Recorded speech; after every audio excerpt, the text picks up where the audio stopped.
Ready? 1, 2, 3. Welcome to IHIP News, where Pumps and I report on things that are important to us or alarming to us. Right. And today I want to talk about something that I think is one of the biggest threats in this country. What is it? Mega churches and mega church culture. I cannot disagree with that. I think that these churches are indoctrination academies that go into communities under the guise of being helpful and helping you with your personal relationship with Jesus. And meanwhile, it is all about anti-LGBTQ plus issues. It is all about a grift.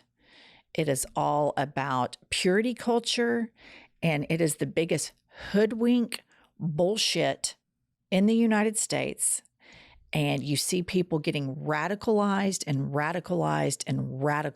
in these mega churches. And I'm just going to tell you this. Everybody I know that goes to a mega church is not rock solid individuals. They're not. They are duplicitous. On the one hand, they say they care about all of this. Their actions are antithetical to those things. And for the viewers that don't know us, we live in Oklahoma City, and there are mega churches all around here. And their number one goal is expanding. Always. But they tell their listeners, their attendees, that it's all about delivering the gospel. Right. And it is such bullshit. All of these megachurch pastors have private planes, multi-millionaires, many times over. They don't pay taxes. Right. Their flock, they should be humiliated by. These people, I honestly believe that megachurches make people dumber and meaner. Granted, this is just anecdotal evidence. Right. Haven't done a professional study, but the most insidious thing about people that attend megachurches is they think that their belief system is above criticism. Right. They feel that you cannot criticize their faith, that you can't use your brain and your critical thinking skills to say, hold up. You're saying she was a virgin? They literally think that they are above criticism of critical thinking skills. And I think that is the most insidious and the most dangerous part. But let me just tell you some petty things that I have a problem with the mega churches. Number one, the architecture is terrible. It is piss poor architecture from top to bottom. The stylists that the megachurch pastors hire do a horrific job. Horrific. The services are ridiculous. And I just want to go ahead and play one for you right here.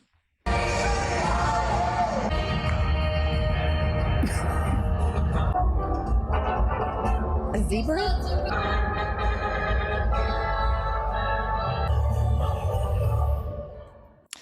What I have to say about that is Jesus fucking Christ. That is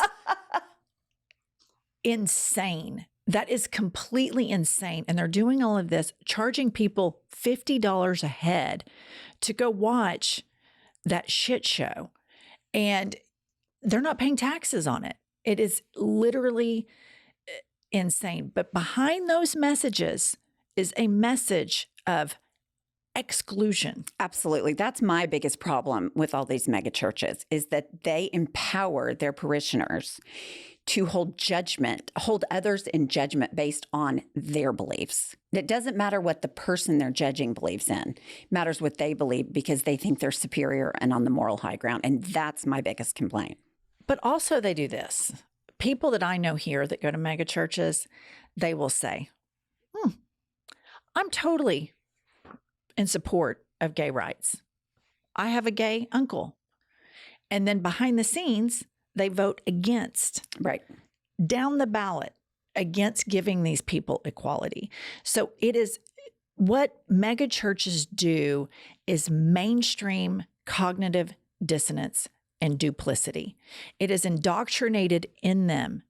It's like generational cognitive dissonance where they hold two conflicting beliefs at the exact same time and alarm bells never go off. Right. And it's generations of doing this. And they go to the megachurch and they tithe and they feel like they're good people because they attend this church and they watch the light show and the back handsprings and the dunk tank and, you know, the circus and all this fucking horse shit that they have going on there.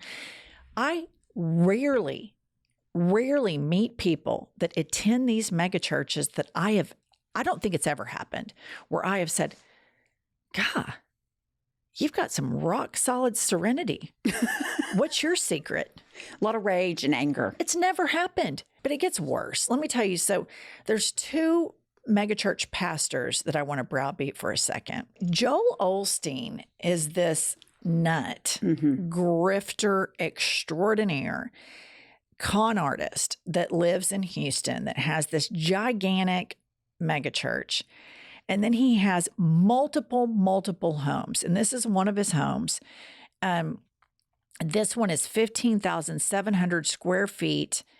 And it's valued at $14 million. And here's the thing that I want to be careful about. Number one, I don't have a problem with people going out and making money. Correct. I don't take issue with that. I don't have an issue with millionaires or billionaires. I have a problem with not paying taxes or paying less taxes than that of a school teacher or somebody that works minimum wage at a fast food restaurant. I take major issue with that. I also take issue with the fact that these people project a Christian worldview into politics and donate as such. Another nut I want to talk about is Kenneth Copeland. He is the United States wealthiest pastor, and he lives in a $7 million estate, 100% tax-free. There it is. I mean, it's just trashy. Again, the architecture. As an interior designer, when I'm not doing this architecture is what we call nouveau riche. It is horrific. I mean, if you're going to grift and you're going to do all this shit and you're going to have all this money, hire a good architect. Right. Hire a good designer. For fuck's sake, at least do one thing right. Right. All right. So moving along, here's a video of Kenneth Copeland that will kind of paint set the psychological soil as to what we're dealing with these people. How much money did you pay for Tyler Perry's Gulfstream jet, for example? Well, for example, that's really none of your business, but... Isn't it the business of your donors? Listen, Tyler's one of the greatest guys. He made that airplane so cheap for me, I couldn't help but buy it. Again, getting back to the comment, you said that you don't like to fly commercial because you don't want to get into a tube with a bunch of demons. Do you really believe that human beings are demons? No, I do not. And don't you ever say I did. He's psychotic. Yes. And here's what's so screwed up. These people have thousands upon thousands upon thousands of followers. Right. Okay. That believe every word they say. And these are the two most popular ones. But then you have people that emulate this model rather successfully. In our state, you have Life Church, and you have that emulated where the number one goal of Life Church is to open up more Life Churches. Right. The preacher has private plane. He has a stylist. He's on my watch list. I'm 100% certain something's going on there.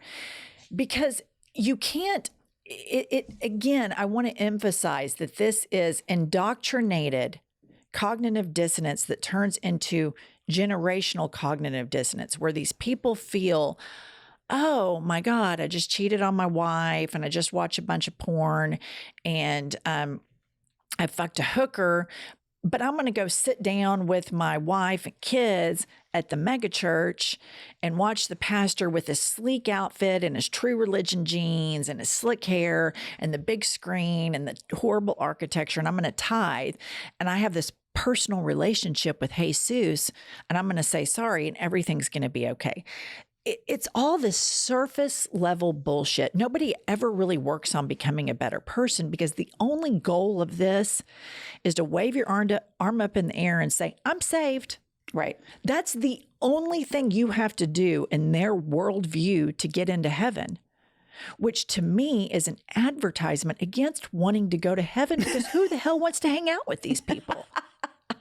And I don't believe in any of this, but these are the people who attend these churches, who invest in these churches, who are concentrated on imaginary problems.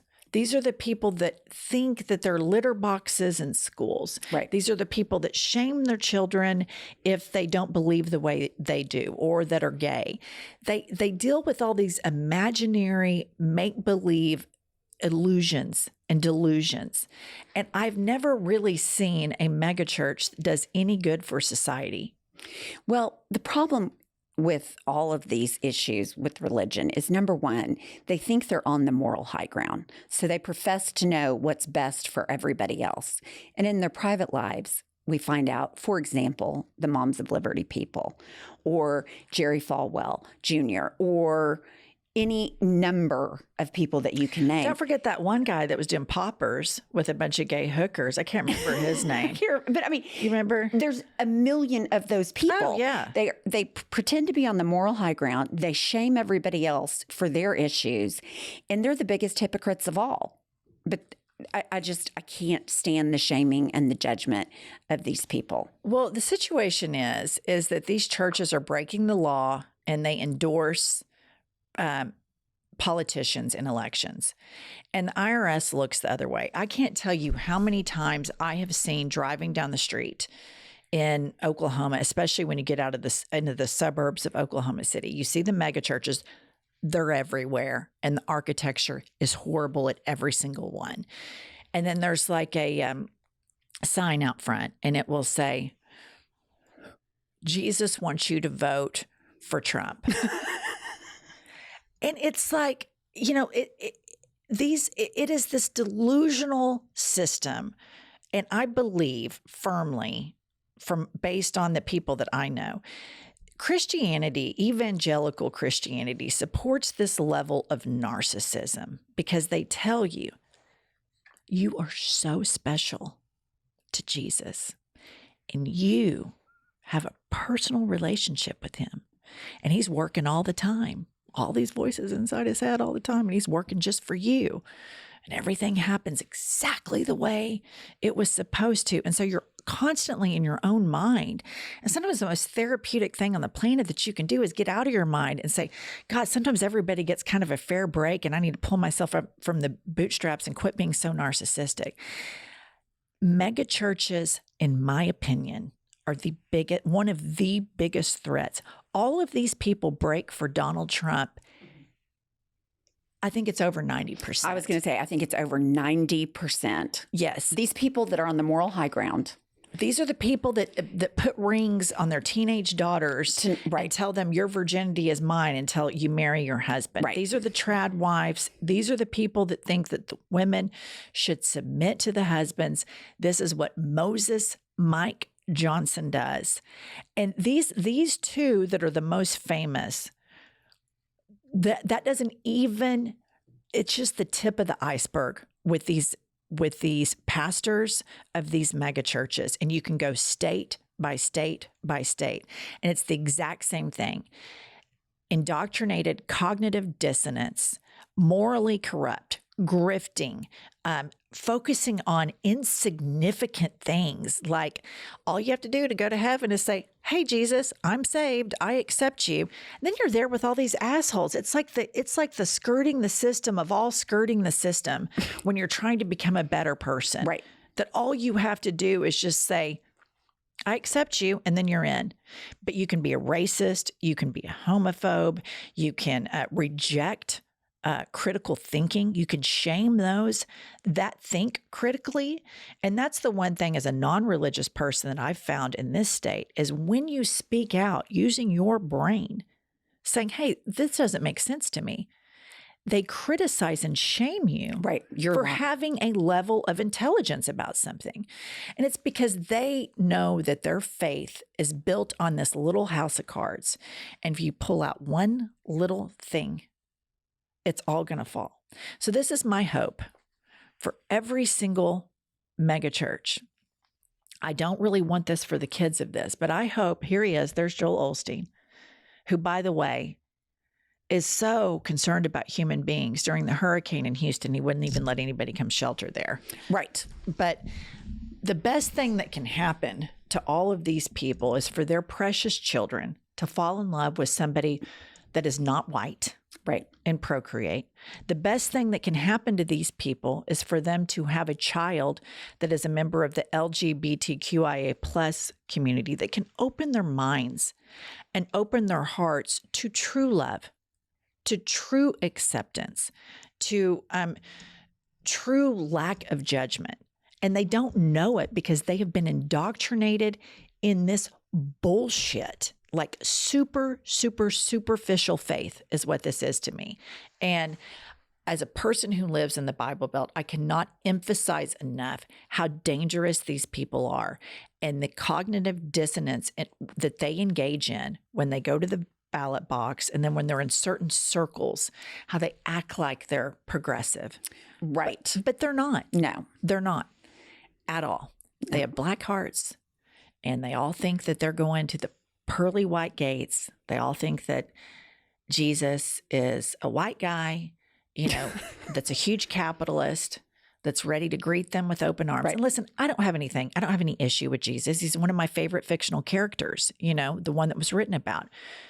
But I take issue with these people that think that they have a moral high ground and they go to vote and it's this superficial, oh, hi, oh, yeah, we go to this church and we do this and we do that. And then you just scratch the surface and they're the most fucked up people I've ever met in my life. All right, stick with us for more hot takes. And we will see you when we feel like it.